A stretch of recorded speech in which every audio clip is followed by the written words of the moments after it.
নমস্কার, আমি সঙ্গমিত্রা।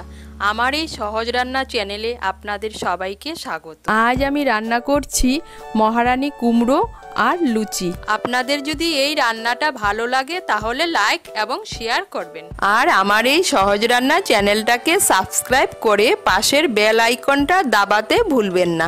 লুচি আর মহারানী কুমড়ো বানানোর জন্য লাগবে, লুচি বানানোর জন্য এখানে আমি 1 কাপ ময়দা নিয়েছি, আর মহারানী কুমড়ো বানানোর জন্য লাগবে নিয়েছি মিষ্টি কুমড়ো, পটল, আলু। গুঁড়ো মশলার মধ্যে নিয়েছি হলুদ গুঁড়ো, গরম মশলার গুঁড়ো, ফোড়নের জন্য নিয়েছি একটা তেজপাতা, 2টো শুকনো লঙ্কা, 5 ফোড়ন। বাটা মশলার মধ্যে নিয়েছি জিরে বাটা, আদা বাটা, লাগবে কাবলি ছোলা। আমি কাবলি ছোলাটাকে সারা রাত জলে ভিজিয়ে রেখেছিলাম। লাগবে নারকেলের দুধ, কাঁচা লঙ্কা, চিনি, নুন আর ঘি। প্রথমে আমি ময়দাটাকে মেখে নেব। এখানে আমি 1 কাপ ময়দা নিয়েছি, এর মধ্যে আমি দিয়ে দেব স্বাদ মতো নুন,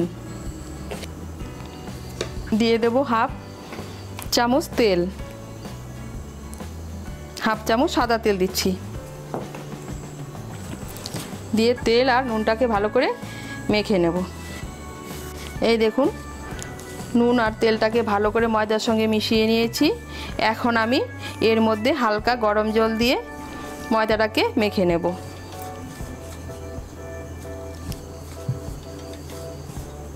আমি অল্প অল্প জল দেব, একবারে জলটা দেব না। এই দেখুন, ময়দাটাকে আমি মেখে নিয়েছি। এখন এর মধ্যে আমি আর অল্প সাদা তেল দিয়ে দেব। আমি অল্প একটু তেল এর উপরে দিয়ে দিচ্ছি, দিয়ে মেখে নিয়ে আমি আধ ঘন্টার জন্য ঢেকে রেখে দেব।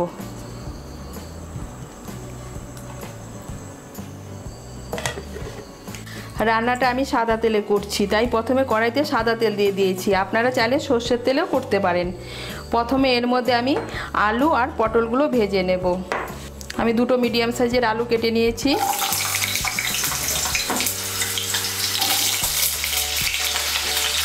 এর মধ্যে দিয়ে দিচ্ছি সামান্য একটু নুন আর সামান্য একটু হলুদের গুঁড়ো, দিয়ে আলুগুলোকে আমি ভালো করে ভেজে নেব।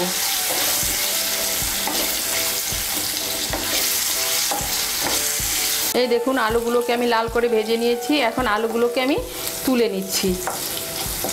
ওই তেলের মধ্যে আমি পটলগুলো ভেজে নেব। আমি 4টা পটল কেটে নিয়েছি। এর মধ্যেও আমি সামান্য একটু নুন আর সামান্য একটু হলুদের গুঁড়ো দেব।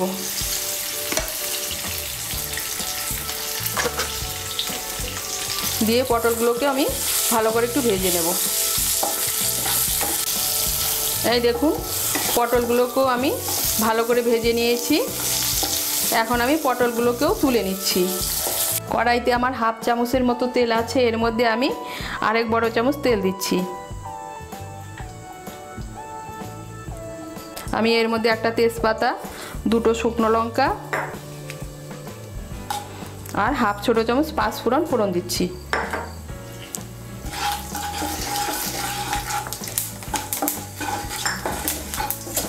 দিয়ে নাড়াচাড়া করে নিয়ে এর মধ্যে আমি কেটে রাখা মিষ্টি কুমড়োটা দিয়ে দেব।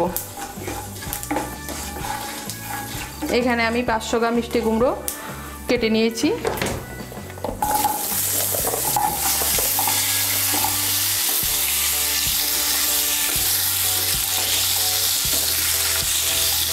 কুমড়োটাকে তেলের সঙ্গে ভালো করে মিশিয়ে নেব।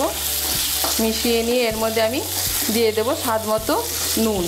আমি আলু পটল ভাজার সময় নুন দিয়েছিলাম, তাই নুনটা এখন একটু কমিয়ে দেব, লাগলে পরে আবার দেব।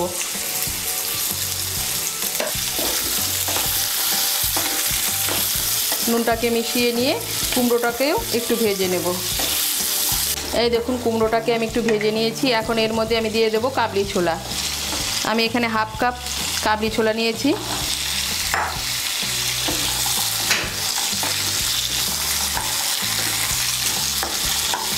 ছোলাটাকে ভালো করে মিশিয়ে নেব। মিশিয়ে নিয়ে এর মধ্যে আমি দিয়ে দেব হলুদ গুঁড়ো, আদা বাটা, জিরে বাটা। আমি এর মধ্যে 1 ছোটো চামচ হলুদের গুঁড়ো দিচ্ছি, দিয়ে দিচ্ছি 1 ছোট চামচ আদা বাটা, দিয়ে দিচ্ছি 2 ছোট চামচ জিরে বাটা,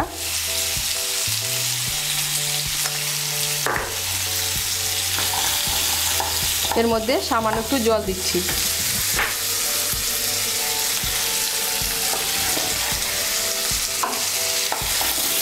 দিয়ে মশলাটাকে আমি কুমড়োর সঙ্গে ভালো করে মিশিয়ে নেব। মিশিয়ে নিয়ে মশলাটাকে একটু ভেজে নেব।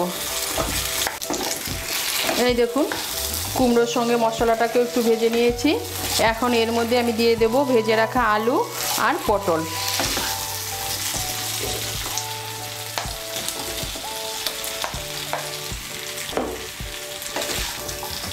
দিয়ে দেব চিড়ে রাখা কাঁচা লঙ্কা,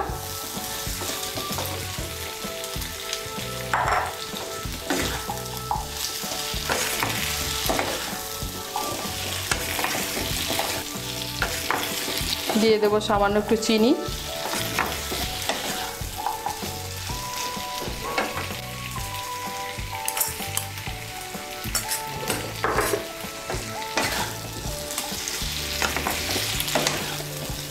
সমস্ত সবজিটা ভালো করে আবার মিশিয়ে নিয়ে একটু ভেজে নেব।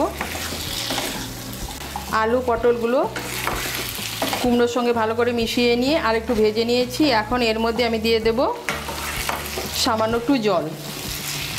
আমি এর মধ্যে 1/2 কাপ গরম জল দিচ্ছি।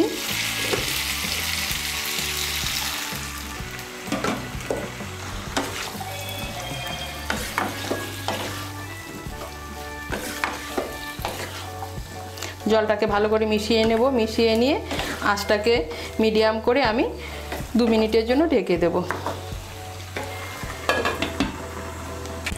আঁচটা মিডিয়াম করে আমি 2 মিনিটের জন্য ঢেকে দিয়েছিলাম। এখন আঁচটা বাড়িয়ে দেব। বাড়িয়ে দিয়ে একটু নাড়াচাড়া করে নিয়ে এর মধ্যে আমি দিয়ে দেব নারকেলের দুধটা। এখানে আমি 1 কাপ নারকেলের দুধ নিয়েছি।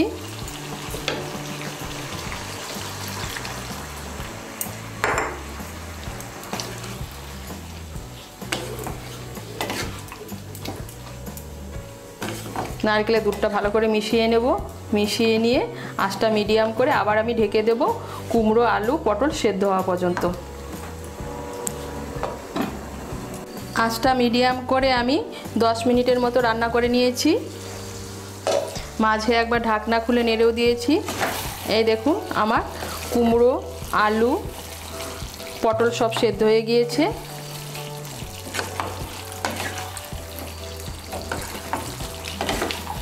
এখন আঁচটা বাড়িয়ে দিয়ে একটু নাড়াচাড়া করে নিয়ে এর মধ্যে আমি ঘি আর গরম মশলার গুঁড়োটা দিয়ে দেব। এর মধ্যে আমি 1/2 ছোট চামচ গরম মশলার গুঁড়ো দিচ্ছি আর 1 চামচ ঘি দিচ্ছি।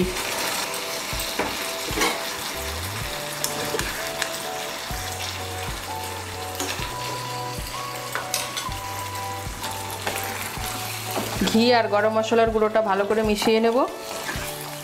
আর ঘি আর গরম মশলার গুঁড়োটা ভালো করে মিশিয়ে নিলেই তৈরি মহারানী কুমড়ো। এটা কিন্তু যে কোনো অনুষ্ঠানের দিনে বা নিরামিষের দিনেও আপনারা রান্না করতে পারেন।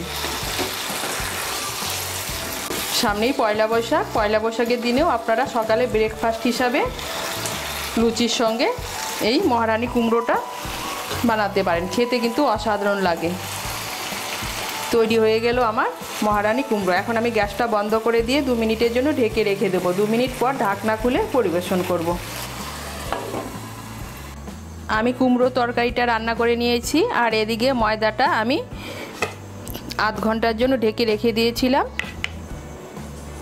এখন ময়দাটাকে আমি আরেকটু ভালো করে মেখে নেব। ভালো করে মেখে নিয়ে এর থেকে আমি ছোট ছোট লেচি কেটে নেব। এই দেখুন আমি লেচিগুলো বানিয়ে নিয়েছি। এখান থেকে এক একটা লেচি নিয়ে আমি এখন লুচিগুলো বানিয়ে নেব। খুব পাতলাও করা যাবে না, খুব মোটাও করা যাবে না। এই দেখুন এভাবে আমি প্রত্যেকটা লুচি বানিয়ে নেব। এই দেখুন আমি প্রত্যেকটা লুচি বেলে নিয়েছি। এখন আমি লুচিগুলো তেলে ভেজে নেব। আমি লুচিগুলো ভাজার জন্য কড়াইতে সাদা তেল বসিয়েছি। তেলটা আমার গরম হয়ে গিয়েছে। এর মধ্যে আমি এক একটা করে লুচি ভেজে নেব।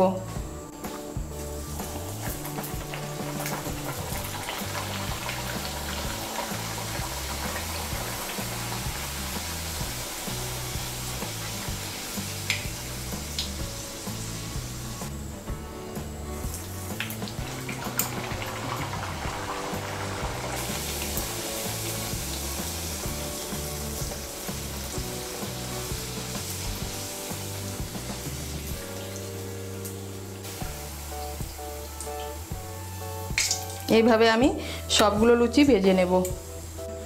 এই দেখুন লুচিগুলো আমার ভাজা হয়ে গিয়েছে আর আমার তৈরি হয়ে গেল ফুলকো লুচি।